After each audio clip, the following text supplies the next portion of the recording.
স্থানীয় সরকার নির্বাচন সামনে রেখে আইন ও আচরণ বিধিমালার সংশোধনী চূড়ান্ত করতে কমিশন সভায় বসেছে নির্বাচন কমিশন। মঙ্গলবার সকালে নির্বাচন ভবনের সভাকক্ষে এই সভায় সভাপতিত্ব করছেন সিসিএএমএম নাসির উদ্দিন। সভায় সিটি কর্পোরেশন, পৌরসভা, উপজেলা, জেলা ও ইউনিয়ন পরিষদ আইনে সংশোধনী আনতে সরকারকে অনুরোধ জানানোর প্রস্তাব চূড়ান্ত হওয়ার কথা রয়েছে। একইভাবে ইউনিয়ন পরিষদ আচরণ বিধিমালার সংশোধনীও চূড়ান্ত হতে পারে। সংশোধনীতে স্থানীয় সরকার নির্বাচনেও দ্বৈত নাগরিক ও আন্তর্জাতিক অপরাধ ট্রাইব্যুনালে অভিযুক্ত আসামিকে প্রার্থী হওয়ার সুযোগ না রাখার প্রস্তাব করা হতে পারে।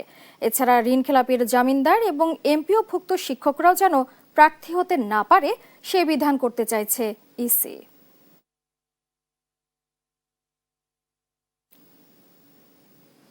দর্শক, কমিশন সভা নিয়ে আরো জানাতে নির্বাচন কমিশন থেকে সরাসরি যুক্ত হচ্ছেন সহকর্মী ইউসুফ ভুইয়া।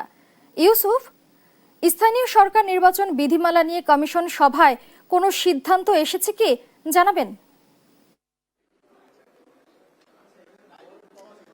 এখন পর্যন্ত কোনো ধরনের সিদ্ধান্ত কিন্তু আসেনি, কারণ সকাল 11টা থেকে নির্বাচন ভবনে যে বৈঠক শুরু হয়েছে সেই বৈঠক এখন পর্যন্ত চলছে।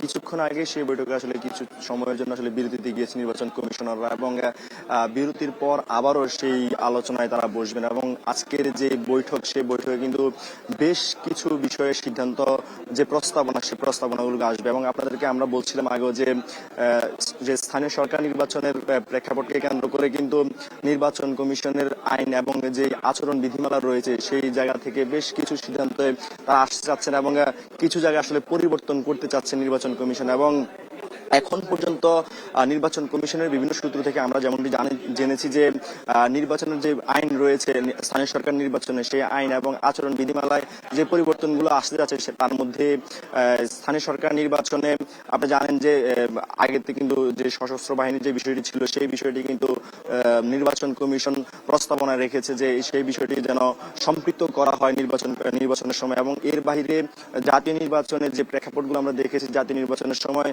যে ধরনের আইন ছিল এবং আচরণ বিধিমালা ছিল, সেই ধরনের আচরণ বিধিমালা এবং আইন কিন্তু পুরো ধরনের স্থানীয় নির্বাচনও রাখার চেষ্টা করছে নির্বাচন কমিশন। সেই জায়গা থেকে দ্বৈত নাগরিক, ঋণ খেলাপি থেকে শুরু করে এমপিভুক্ত যে শিক্ষক রয়েছেন তারা যেন নির্বাচনে অংশগ্রহণ করতে না পারে সেই ব্যাপারেও কিন্তু প্রস্তাবনা করবে নির্বাচন কমিশন। এবং আচরণ বিধিমালা জানেন যে স্থানীয় নির্বাচনের যে আচরণ বিধিমালা আগে রয়েছে সেই বিধিমালা থেকে কিছু জিনিস বাদ দিয়েছে নির্বাচন কমিশন এবং কিছু জিনিস সম্পৃক্ত করার চেষ্টা করছে। এবং এই আচরণ বিধিমালাগুলো আজকে যে প্রস্তাবনা অনুমোদন করা হচ্ছে সেই অনুমোদনের পর কিন্তু সরকারের কাছে পাঠানো হবে।